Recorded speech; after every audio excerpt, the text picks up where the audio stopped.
Stop with the questions. Celebrate. And then they say, is Donald Trump an intellectual? Trust me, I'm like a smart person. Yosemite's one of the wettest we've ever seen from the standpoint of water. Mike Lindell's a conspiracy. Well, you haven't. Person, woman, man, camera, TV. They said nobody gets it in order. It's actually not that easy, but for me it was easy. Amazing. He can't sit down. He's got a burning in his butthole. He's got a fire. He's got a flame coming out of his butthole. Big, massive dumps. Oh, I have a term for that. I call it corporate communism. Somebody sent me a thing this morning where they're talking about putting the vaccine into salad dressing. You see, this is a simple meme that you would find on the internet, but this meme is very real. You ain't seen nothing yet until you see the flaming butthole. Putting us on our knees to China. Now witness the firepower of this fully armed and operational battle station. We have to keep our country gay.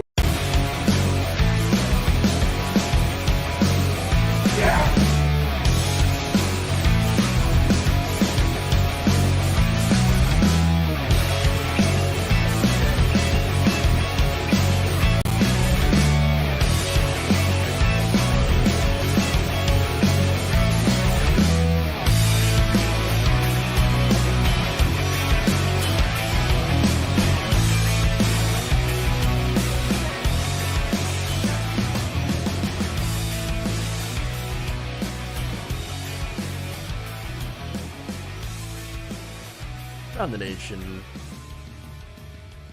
Waldorf Nation. Hey everybody, welcome to the show. Yeah, we got a show today. So, feeling a little bit better. Still, not 100%, but show must go on. Ghouls and goblins, you know how it is. They must be, I must talk about them. I must. I have to make fun of them, so... It is what it is. All right, so this should be fun. Okay. All right. So look, we've got more stuff on Fox News, of course, including a masterclass led by Kellyanne Conway on how to gaslight everybody. It's amazing. It's amazing. Then Trump supporters not happy with Ron DeSantis. Oh, interesting. That should be fun. We also have a lawmaker in Tennessee. Well, he said something about lynching in favor. Well, let's see if he apologizes. Fun. Okay. We get some interesting stories here as usual. Ghouls and goblins. So why don't we get to it? So, if you haven't already, please like and share the stream. Very important that you do so. All right. We'll start with Hannity. Actually, a couple of Fox News stories. It's been not a good couple of weeks. Or I should say, yeah, it hasn't been a good time for Fox News, so let's just say that. All right.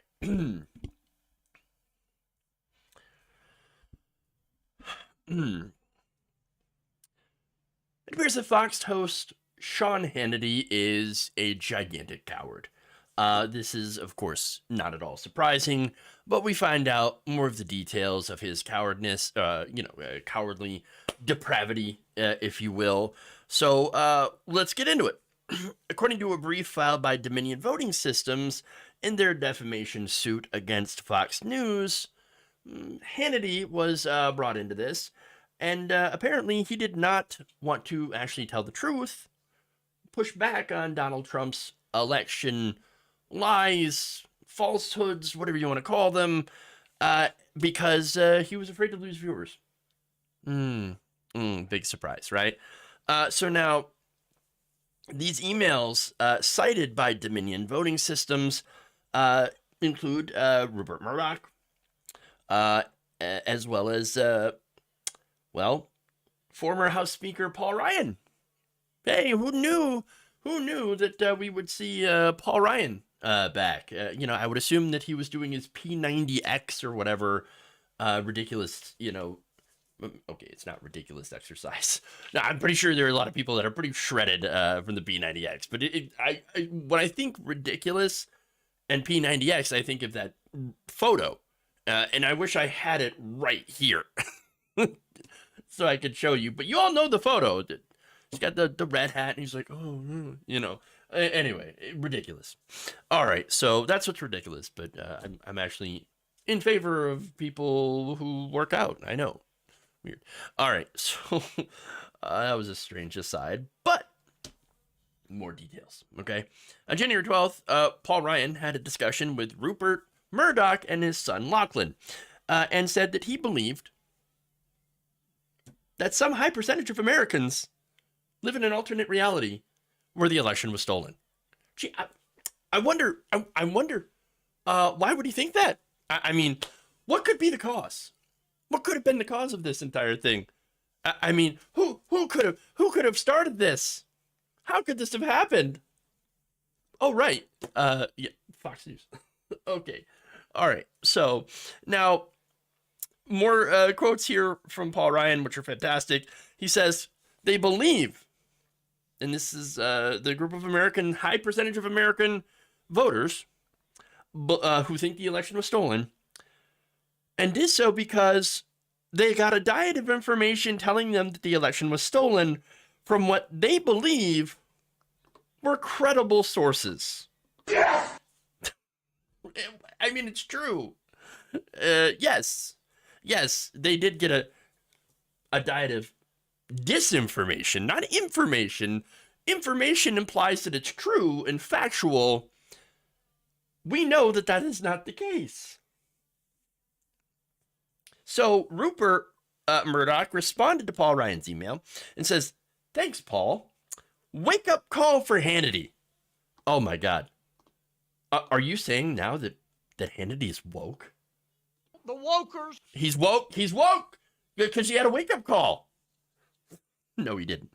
But the relevant part says, who has been, wake up call for Hannity, who has been privately disgusted by Trump for weeks, but was scared to lose viewers.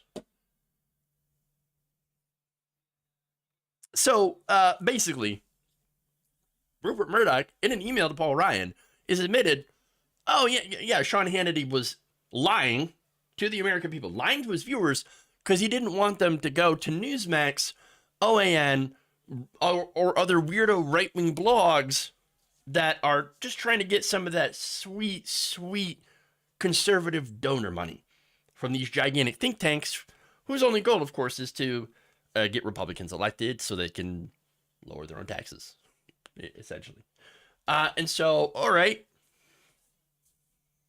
Hannity chose a lie. He is a liar.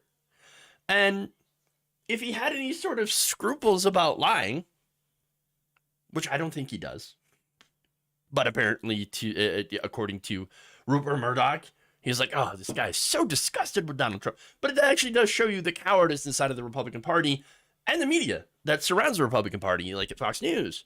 Because everybody, it feels like most people, you could call them Republican elites, Republican officials, whatever, right?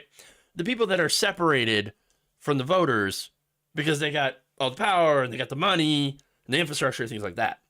They're all disgusted with Donald Trump. They hate the guy. They're like, oh my God, how could people like this loser, this ass? But here's the thing, though.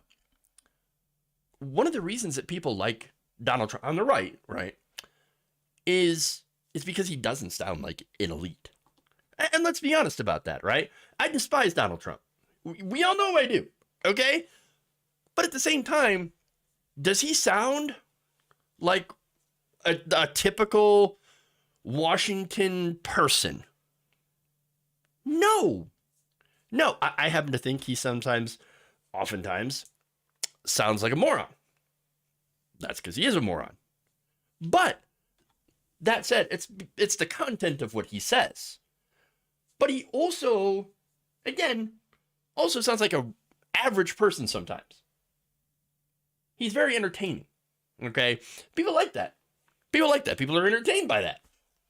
And so he is not, yes, he's one of the elites because he's got all this power. He's also a con man of the highest order. But he doesn't sound like one of them. And so that's very endearing to people. And so people, that are higher up, Paul Ryan, Rupert Murdoch, like, I don't understand this guy. I don't understand the appeal. And actually, okay, fine, we're getting into power. Oh, okay, he became president, and he's giving us everything we want. Tax cuts, deregulation, okay, that's fine.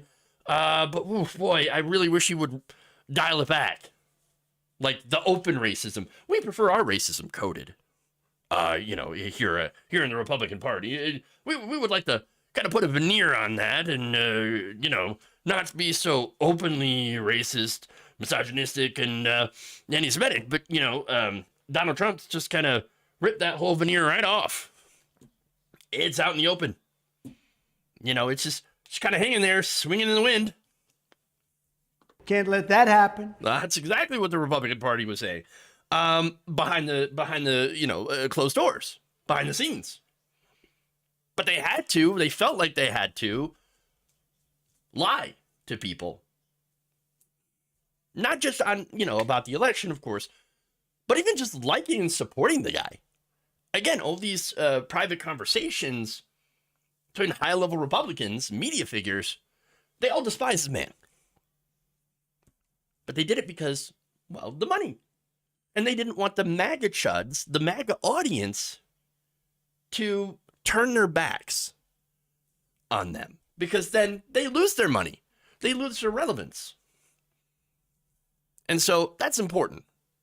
Yeah, as one of our commenters says, Trump gives off a veneer of authenticity. And he is genuinely funny, even though he is a terrible person. That is an absolutely apt, perfect description. Another viewer says, Trump's entertaining in the same way a clown is entertaining. Also, yeah, fairly correct. So, there's that, right? So, now, let's get back to the exchange here, because there's more to it. So, now, Ryan replied to this, and he said, quote, "The sooner we can put down the echoes of falsehoods from our side, the faster we can get onto principled, loyal opposition." Now, which we know, of course, is not going to be principled. But hey, opposition, fine. Hey, you're going to oppose a president in power if he's not on your side. That's totally fine. Totally fine. It's your opinion, right? But that's just it, right? Opinion. But what you can't do is go out and, again, knowingly spread falsehoods, especially about something as integral as an election. So now, the document added, quote, "I truly hope our contributors, along with Tucker, Laura, and Sean, get that and execute." Rupert replied back, "Just talked at length with CEO Suzanne Scott. Everything changed last Wednesday," and that was January 6th. "She thinks everyone is now disgusted and previous supporters brokenhearted." So, look, we know that's not the case. Okay. So, look, Tucker Carlson is getting access, thanks to Kevin McCarthy, to thousands and thousands of hours of surveillance footage from January 6th. Now, why is he, what is he going to do with it? Well, I think we already know. He's going to put together what is probably going to be a propaganda piece. Not probably. It'll definitely be a propaganda piece.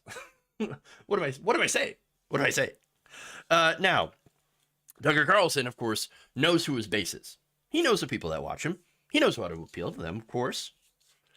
He's doing the fake populist thing. But look, around 2/3 of Republicans still believe Biden stole the election. The majority of those watch Fox News and they prefer to be lied to. Because if somebody actually comes out and says the truth, they reject it. It just gets kicked right out of the brain. They can't handle the truth. They melt down. Now, the filing also noted that Murdoch and Scott discussed the day before the January 6th attack on the U.S. Capitol, having Tucker Carlson, Sean Hannity, and Laura Ingraham issue a joint statement declaring that Biden had won the election and putting an end to the election conspiracy theories, which fueled that subsequent attack. He had hoped that those words would go a long way to stop the Trump myth that the election was stolen. Scott told Rupert that, quote, privately, they're all there, but I think this one's key. We need to be careful about using the shows and pissing off the viewers.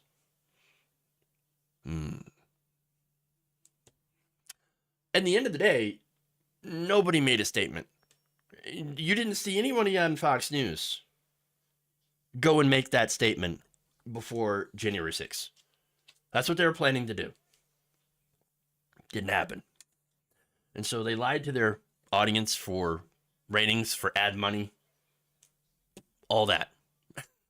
And again, at the end of the day, it all comes down to ratings and money, as well as, of course, promoting Republicans, which again, this is what Murdoch had also admitted. Hey, we are there to push Republicans.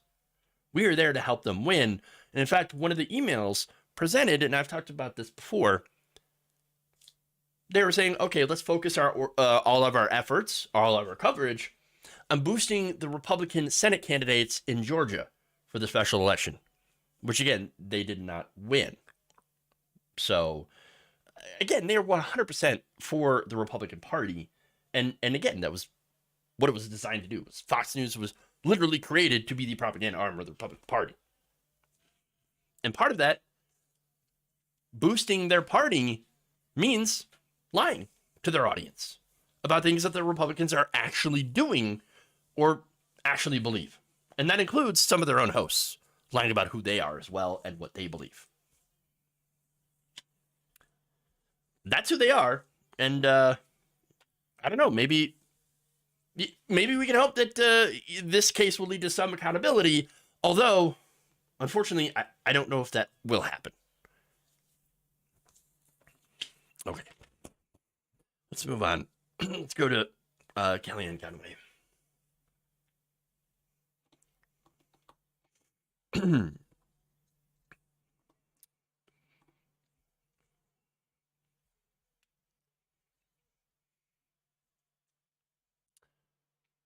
Former Trump administration official Kellyanne Conway is about to go meta on Fox News in one of the most ironic segments I have ever seen. Take a look. They lie all the time, and what bothers me is they get away with it and they just move on to the next set of lies.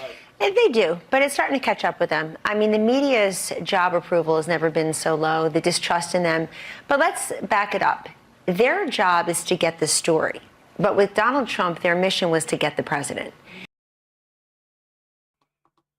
They lie all the time. Let me just say, that right there, pure perfection. It is a masterclass on gaslighting and projection. I mean, every accusation is a confession.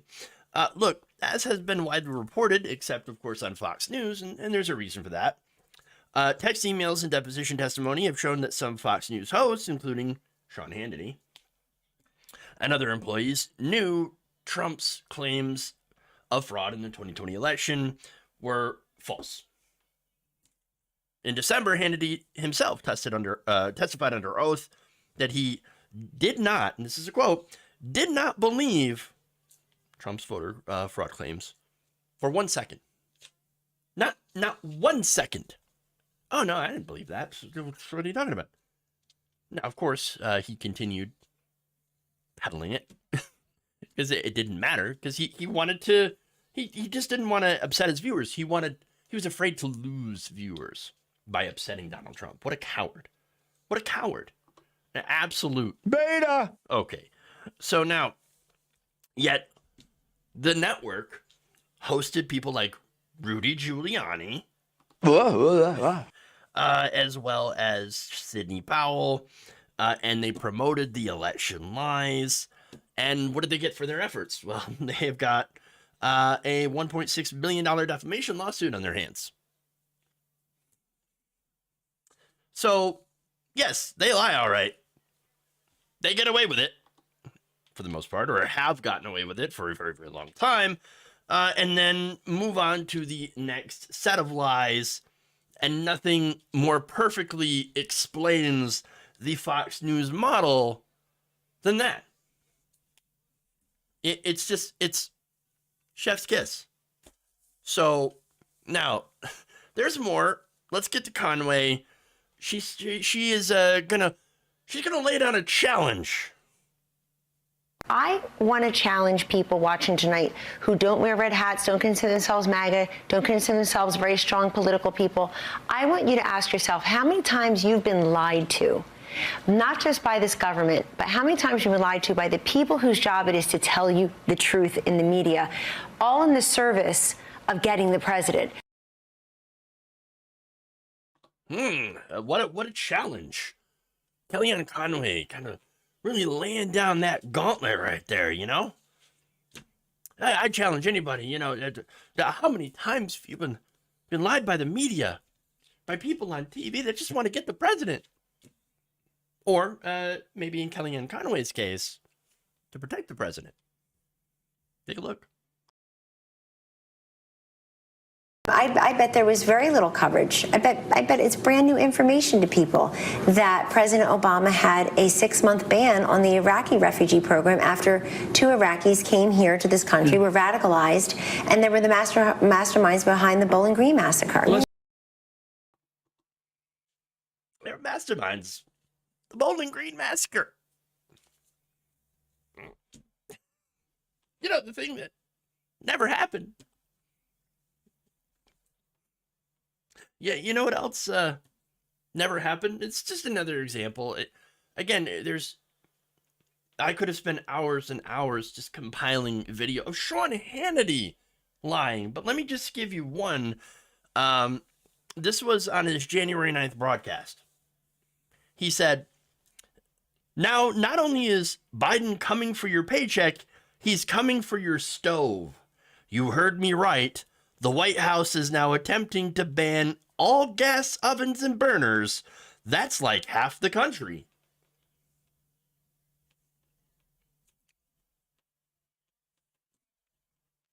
All right, so for one, that's just clearly not true.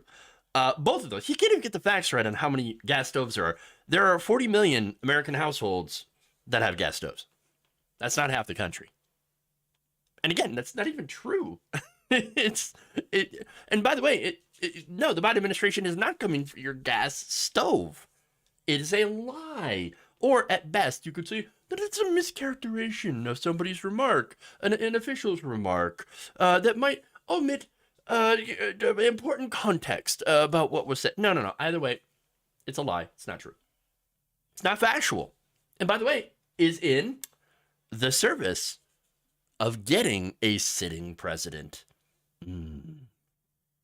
So people like Sean Hannity, Kellyanne Conway, they're the last people that should be talking about the media going after a president and lying, using lies. But then again, of course, maybe she's a perfect person because she would know. She has plenty of experience firsthand about lying and is using that experience on a network that has been busted also knowingly lying to their audience for a profit. Now, one last thing, okay? I mentioned that you're not going to see that on Fox News, right? Anything about, obviously, the case between, Fox News being sued by Dominion Voting Systems and all these things that are coming out showing that Fox News and their hosts have been lying. Again, definitive proof inside of their own text messages and emails. And you're not going to see it because, oh, interestingly enough, they banned talking about it on Fox News. And are even called out by one of their own. In fact, Fox News media reporter Howard Kurtz says that all the hosts have been banned from talking about the case. Here's what he said on Sunday. Quote, "The company's decided that as part of the organization being sued, I can't talk about it or write about it, at least for now. I strongly disagree with that decision, but as an employee, I have to abide by it." So, now, look, is there a legal case to be made why Fox News does not want their employees talking about this defamation lawsuit and what's been found? Yeah, okay, that does make sense. But at the same time, a lot of the people that Kellyanne Conway is referencing, they're not going to have any idea that they're being lied to and have been lied to by the very network that they're watching. So, you know, at the end of the day, it is just, it is all perfect irony. Perfection. Okay.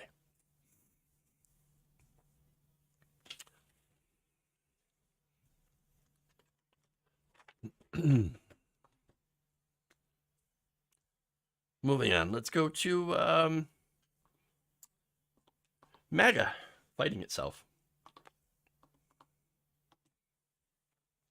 I love it.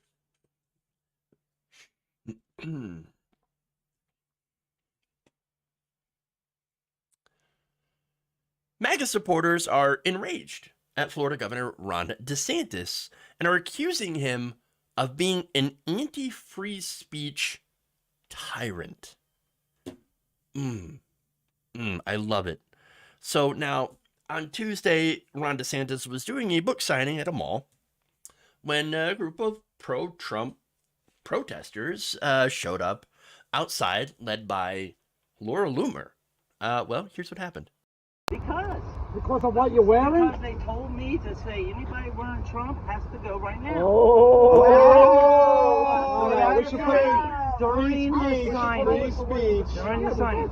Free speech. Okay, I'm sorry, guys. I have to call LPD now. That's fine. Thank you. There you go. That's all right.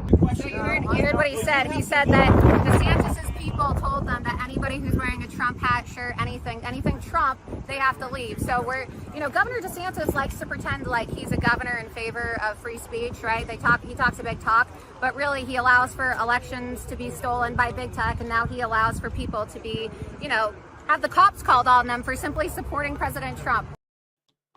Let him fight. Let him fight. God, I love it when the leopards eat their face.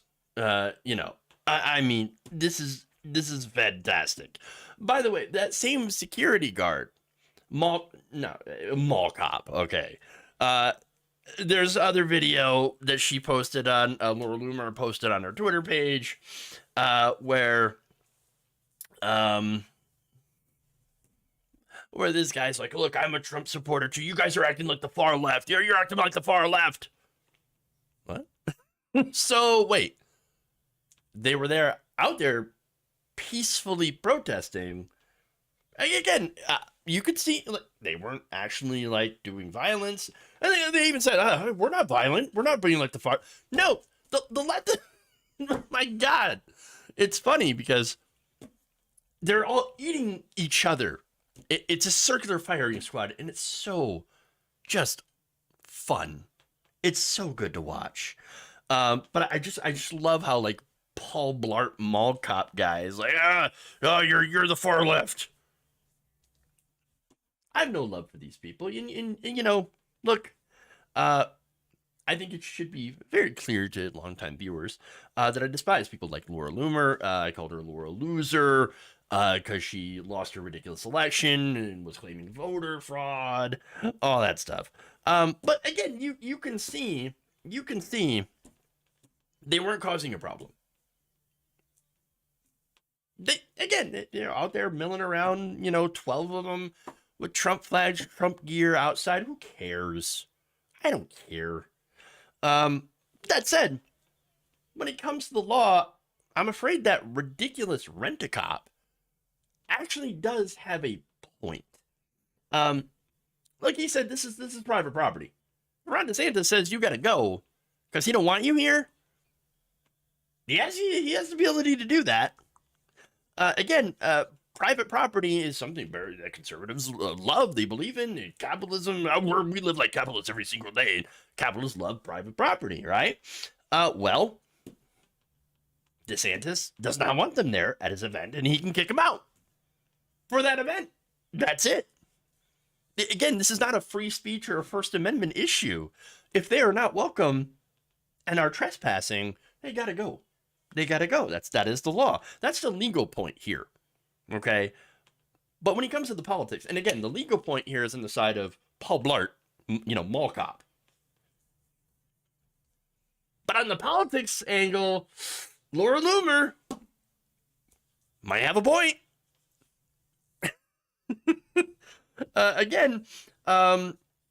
DeSantis, it looks terrible politically if you're Ron DeSantis and you were kicking people out wearing Trump shirts, especially after you had for years kissed Donald Trump's ass.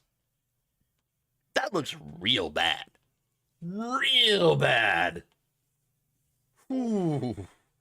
Loomer later told the Daily Beast that police eventually showed up to tell Trump supporters to leave, saying, quote, police showed up and they told us that we were going to be cited and arrested for trespassing if we didn't leave because DeSantis didn't want us inside.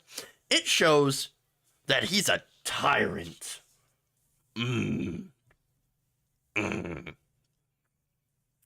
Look, when it comes to DeSantis being a tyrant, she's also not wrong about that.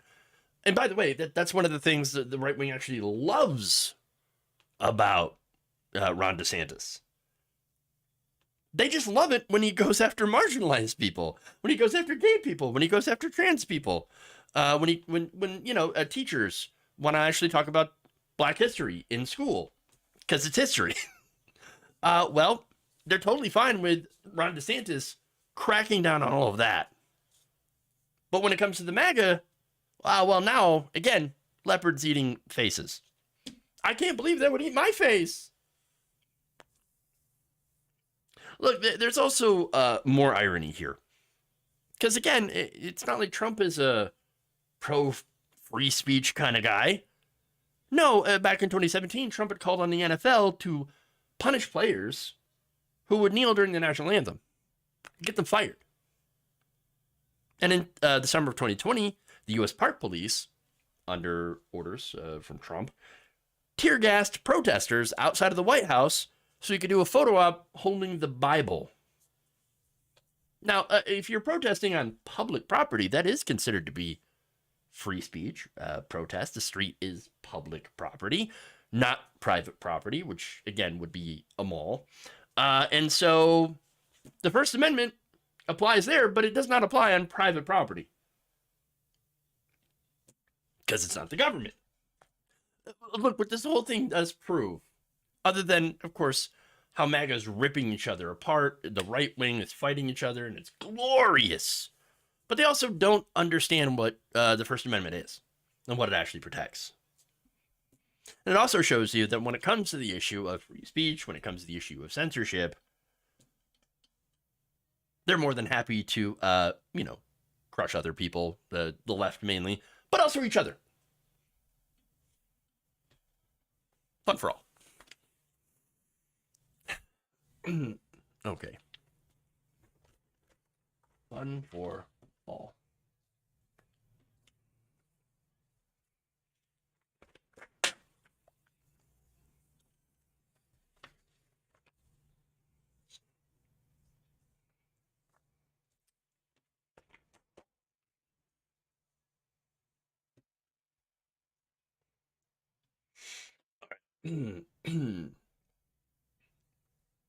So you would agree that peaceful protests are allowed to be dispersed by the cops because they say so?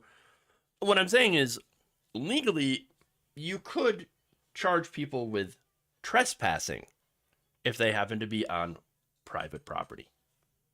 That's just a legal argument. I'm not making that argument. That's just what the law states. Let me be very clear about that.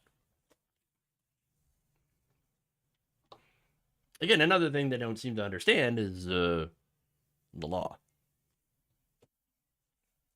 If it were up to me, by the way, you know, and I were Ron DeSantis, I'd been like, oh, no, Maga guys.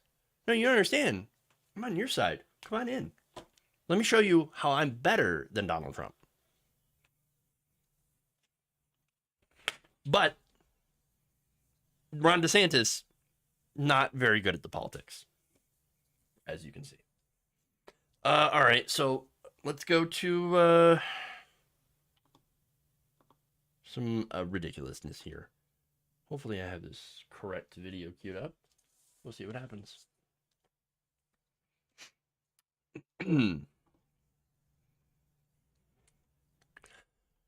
A Tennessee lawmaker has apologized for wanting to bring back lynching. Now, the House Criminal Justice Committee of the Tennessee legislature was talking about a different way to murder people because of, you know, of course, murder people convicted of crimes. Let's be clear. When Representative Paul Sherrill suggested his own addition. Good idea. And I was just wondering about, could I put an amendment on that? It would include hanging by a tree also. And also, I would like to sign on to your bill, sir. Thank you.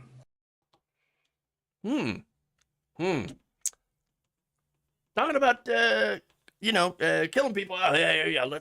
Let's hang people from the trees. What? Okay, and nobody there said anything. No, business as usual. Moving on. Let's talk about the different ways that we are going to kill people. Okay. Now, again, that's disgusting because of not only the history of lynching across the country, but specifically in Tennessee. Again, a lot of these lynchings, a lot of people don't know this, but there's more of a carnival type atmosphere in these lynchings, right? So what do I mean by that? Again, there would be like food, there'd be music. They would, you know, cut off and sell pieces of the person that they have lynched to sell to attendees or give to attendees as a souvenir. So that's what they would do. Okay. So now this guy's hometown, Sparta, had was the site of a infamous, I should say, lynching of a runaway slave who was dragged from the jail and hung from a tree in the town cemetery in 1855. One person who tried to stop said lynching nearly ended up on the other end of the rope.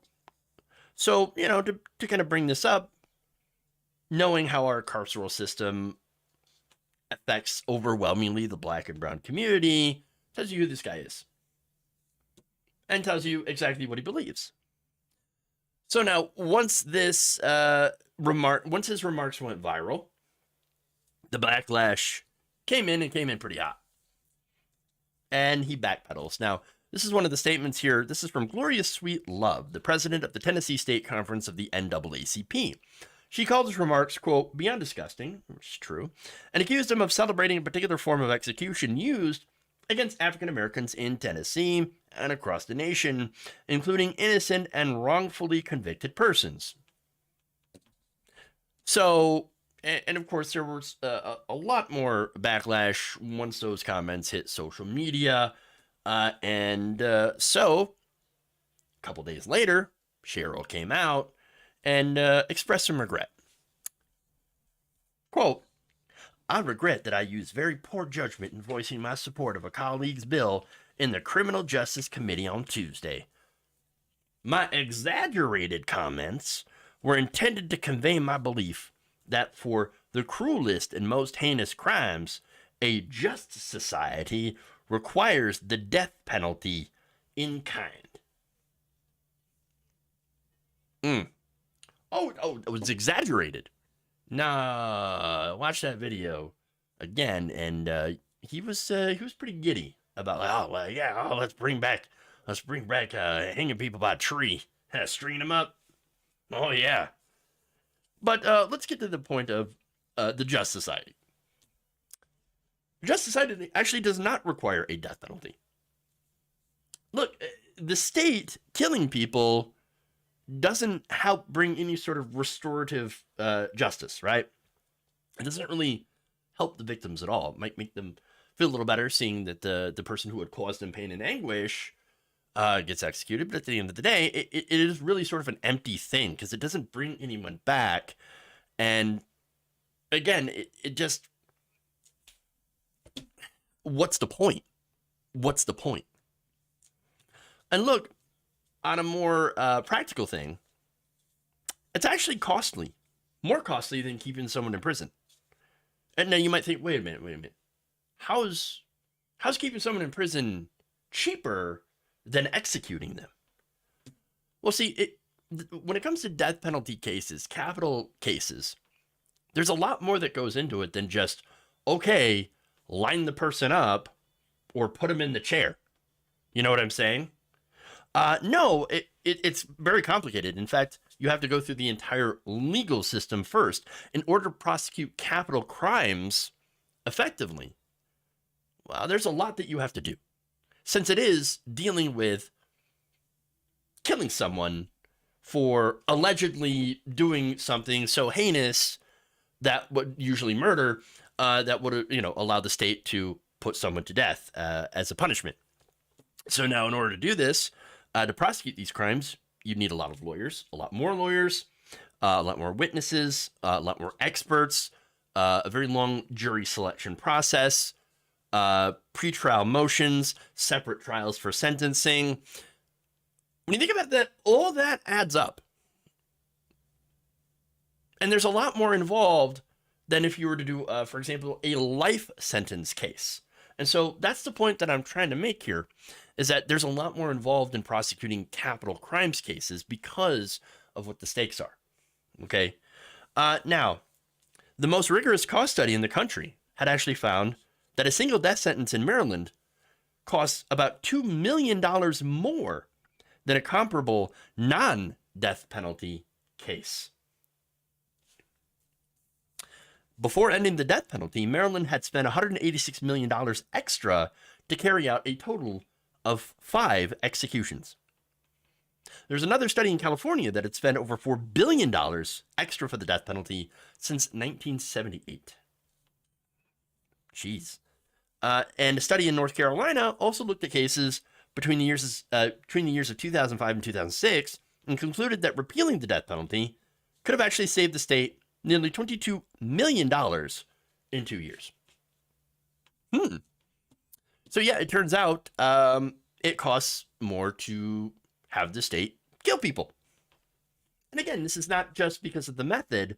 And the method, the reason that they're debating this, bringing in new ways to kill people, to have the state murder people, is because the method that they had used, lethal injection, you can't really get those lethal injection drugs anymore. A lot of the makers of the drugs used in lethal injection are European. And a lot of those European countries, I believe the European Union has banned the death penalty. And so they refuse to sell to the United States because they're looking at us and they're saying, well, you guys are backwards. You guys are still killing people in prison? What the hell's wrong with you? Your carceral system is messed up. And so they won't sell us the drugs. And so these states that still practice state-sanctioned murder, they've had to be creative. And some of that creativity has led to different, them trying out, literally using prisoners as like guinea pigs in order to find the most effective way of killing someone, and has led to some horrifying results. Again, causing massive suffering before the inmate dies, And again, you might be like, well, I don't care. Somebody who killed somebody, they deserve it. They deserve it. They deserve it. I am to think that, yes, while they deserve a punishment, which I believe should be life in prison, locked away to protect society, I don't believe in inflicting suffering upon another living being just because they had done the same. This is the eye for an eye, argument that they're using, which again doesn't really do anything when it comes to restorative justice. Okay, and so now, finally, let me note that according to a Columbia Law School study, 68% of death penalty cases end up being overturned. So that also gets to 2 points here. Number one, how often they get it wrong. Because they get it wrong a lot. People on death row have been posthumously exonerated because they found new evidence. Well, it sure didn't help them. I mean, again, it's horrifying, right? And the second thing is, with those cases going to the cost, with those cases being overturned, well, guess what? Now they have to pay for a whole new trial, have to pay for a whole new sentencing, all that stuff to get it more correct. So even more cost. So as I said before, what we could do is not kill people. Again, not restorative justice, right? Not, and yes, sure, there are some people that I don't believe, and I think it's rare, but there are some people that might not be able to be rehabilitated, and that sucks. That does suck. But I'm talking about the death penalty. There's no reason that that should exist.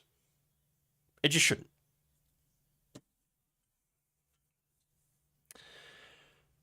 So, that said, when we get to Cheryl loves state-sanctioned murder.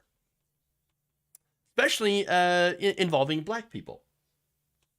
In fact, I'm gonna take a look at some of his past actions and statements and see if perhaps maybe he might be a little bit racist. Cheryl happens to be one of two sponsors of a bill to rename part of a Nashville street. Okay, so now this street, he wants to name after Donald Trump. Okay, do I have an issue with that? I mean, that'd be pretty stupid, walking down Donald Trump Avenue, but who cares? Right? Sure. Now, the issue here is that the street already has a name. It just happens to be named after the late civil rights icon, Representative John Lewis. Why choose that particular street? That seems odd. It couldn't... I mean, it's not like there can't be a John Lewis Street and a Donald Trump Street somewhere. You could do that. Why does he have to have a bill to replace John Lewis with Trump? I think we know. Already. And there's more.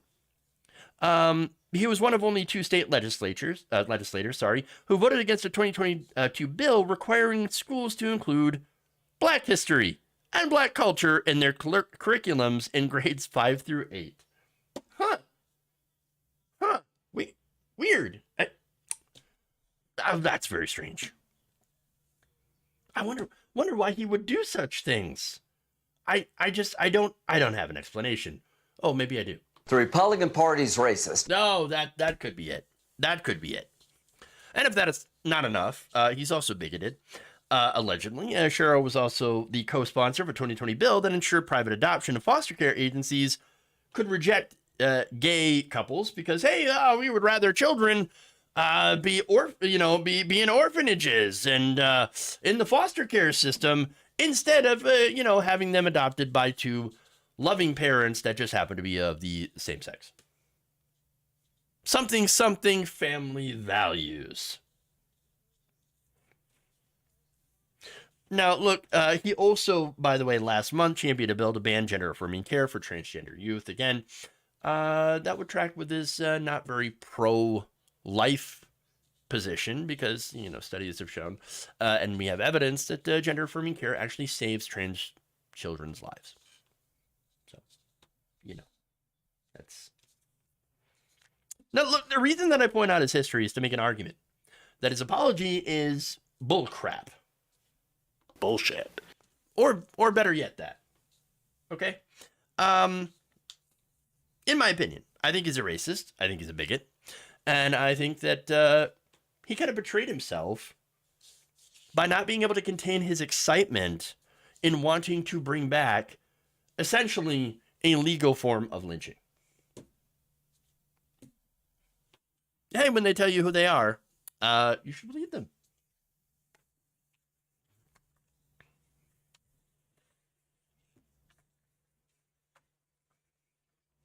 Okay.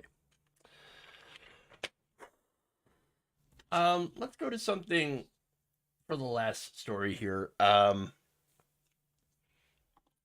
Some happy labor news. All right.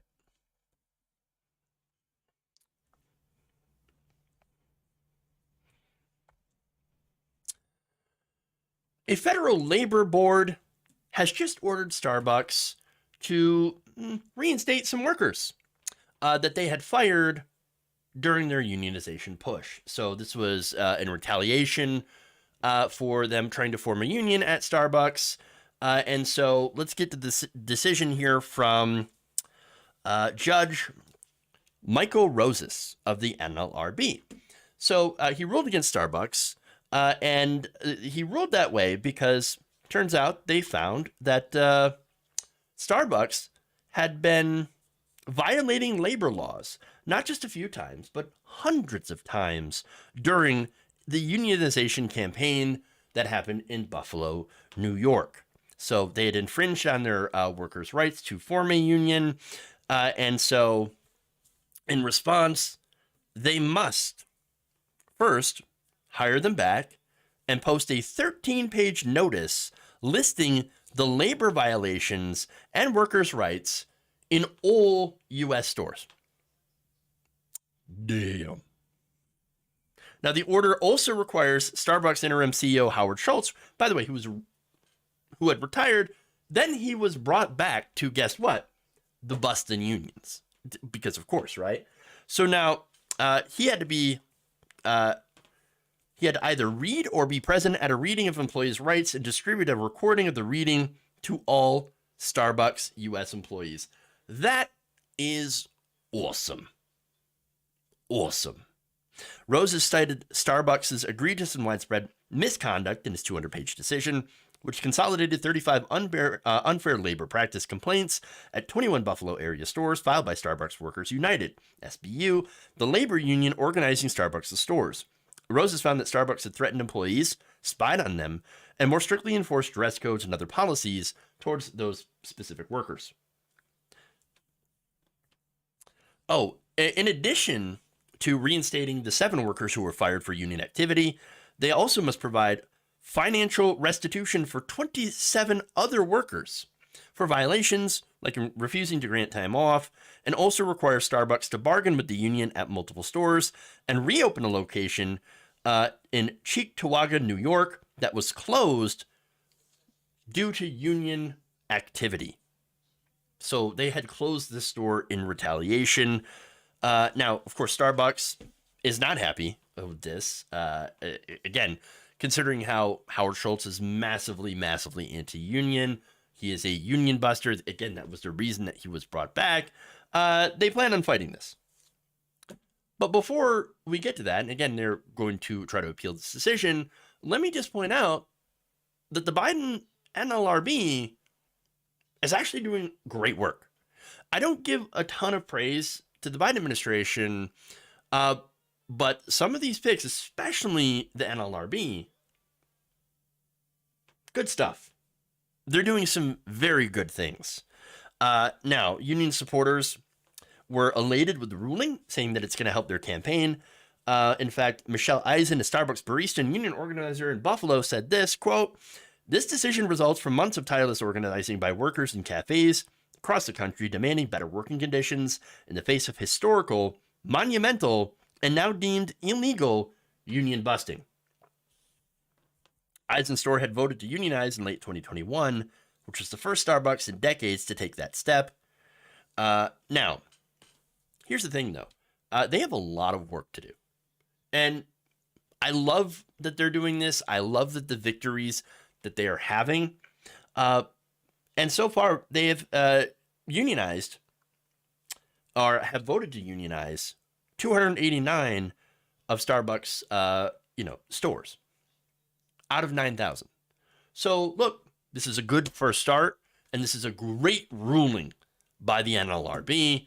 And hopefully this will spur more of these stores to begin to push to unionize. Because look, we don't have a lot of power. And I'm talking we as in workers, okay? Regular working people, the only power that we have is labor. We don't really have political power. We don't have politicians that represent us, because most of the politicians, I would say about 99% of them, there's only a handful of, politicians that do not represent corporations, don't take corporate donations.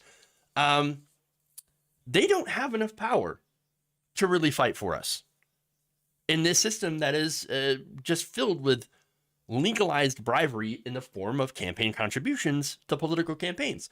The only power that we have really is workers. We can't depend, as much as I love Bernie Sanders, we can't sit for him and wait for him to be a savior. Yeah, he's fighting the good fight, and he's, in Congress, he's gone out and he's speaking out and he's backing unions, he's going on the picket lines, and that's wonderful, giving speeches. But that's, at this point, the only extent, that's the extent of what he can do. It's really up to us. It's really up to us as labor to go out and to form unions, to collectively bargain, to band together with our fellow employees and stand up for our own rights in the workplace. And through that, we will gain political power.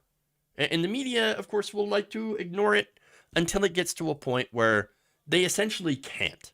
And that's what had happened with the Starbucks union push, which has gotten a lot of attention in the media. And again, it is partly thanks to those politicians that actually have come out and spoke in favor. But that's only, what they did is they get out the message, but the real work is being done by these organizers.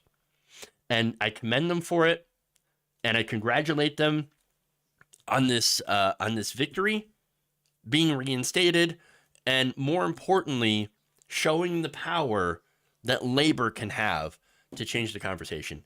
And I hope they continue to do fantastic work. Again, the Starbucks Workers United, and, as well as More Perfect Union that covers all of these labor disputes, labor fights, unionization drives. Commend them all. You're doing a fantastic job. Let's keep going, and let's keep fighting for workers' rights. Okay. Not me, us. Exactly. Okay. Let's see.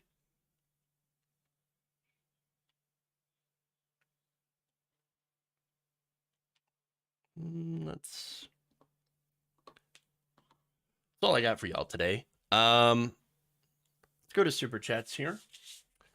Koru, thank you for the very kind $2. Appreciate that. Boulder Crypto Sissy Dragon, thank you very much for, becoming and re-upping your membership. Appreciate that. Straw Carpenter says, never forget the Bowling Green Massacre. Yes! Feffy LaRue says, happy Super Chat Thursday. Well, thank you very much. I appreciate that. Jules T, thank you. Says, hey, Jeff, keep the good work. Thank you very much. I appreciate that. Frog Wizard, thank you very kindly for the $2. Appreciate that. Gabby Mathis, thank you for gifting a Waldorf Nation membership on YouTube. Again, Coro, thank you for the very kind $3. And Monty Darno, Mod Love, says, thanks. Love you all. I appreciate it. Our future now, happy birthday. Hopefully you're having a great birthday. and have a good celebration. If you're into cake, then hopefully you get amazing cake, or not. Depending if you like cake or not. Whatever. But happy birthday. 44th. I'm so terrible with birthday shoutouts, but it's really heartening, and I appreciate that you spent some of your birthday here with me. So and with the Waldorf Nation family. Appreciate that. Oh no. Sorry to hear that, Flaco Wessos, for breaking your foot. I really don't know if there's ever a fun way to break a body part, but hopefully you heal and feel better. All right, so amazing cake, yeah. Let's see. Go over here to Twitch here. Let's see. Corrosive Owl, thank you for subbing for a month at Tier 1. Appreciate that. All right. Let's see. Let's see. There's definitely an interesting conversation going on here on the Twitch community about prison reform. I don't hear a debate about changing methods of rehabilitation to a more humane system. Right now, it's arguing that people that suffer less being in the current system of prisons for life than death. No, you're right. There is that conversation that does need to be expanded on how we can have a prison system be more rehabilitative and less punitive. And I think that's a great conversation to have. Unfortunately, you're right. We are stuck in the conversation of, should we murder them or, just throw them in a cage? And you're right. There does need to be an expansion on how to do real prison reform. It just feels like the states and the people that are holding us back are making that conversation a lot more difficult because we're stuck really, talking about how hey, maybe we shouldn't have the state come in and murder people. That'd be great. And they're like, no, we like our murder. But yeah, I would love to see an actual national conversation on prison reform, rehabilitation, and all that. And honestly, to massively reduce the amount of prison and people that are in prison. But again, we have a long way to go culturally to get to that point. But thank you for bringing that up. That is a very interesting topic and very interesting discussion. Prison is huge business. Oh, it's true. It's very, very true. Okay. Again, thank you all. Oh, Straw Carpenter, thank you for the very kind $5. I appreciate that. I think maybe I don't know if this is a reference to the Starbucks labor story, but it says, here's for the coffee. Here's a coffee. I certainly could use coffee today. And again, I also, before I head out, I want to thank everybody for hoping that I feel better. I'm still feeling like not myself. I'm not 100%. But I'm going to do my best and be here tomorrow. Show must go on. Show must go on. Okay. With that, thank you all. Let's see about rating somebody on Twitch here.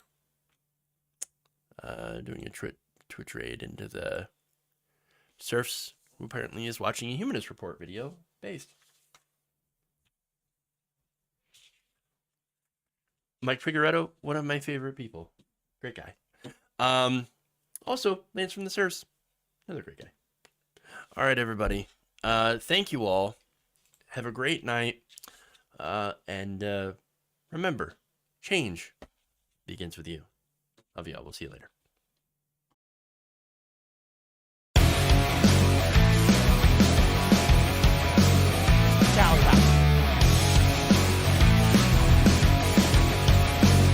Sexual anarchy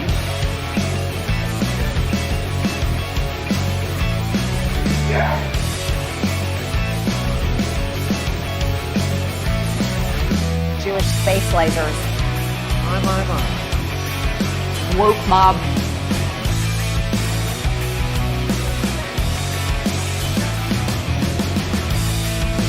I will eat your ass.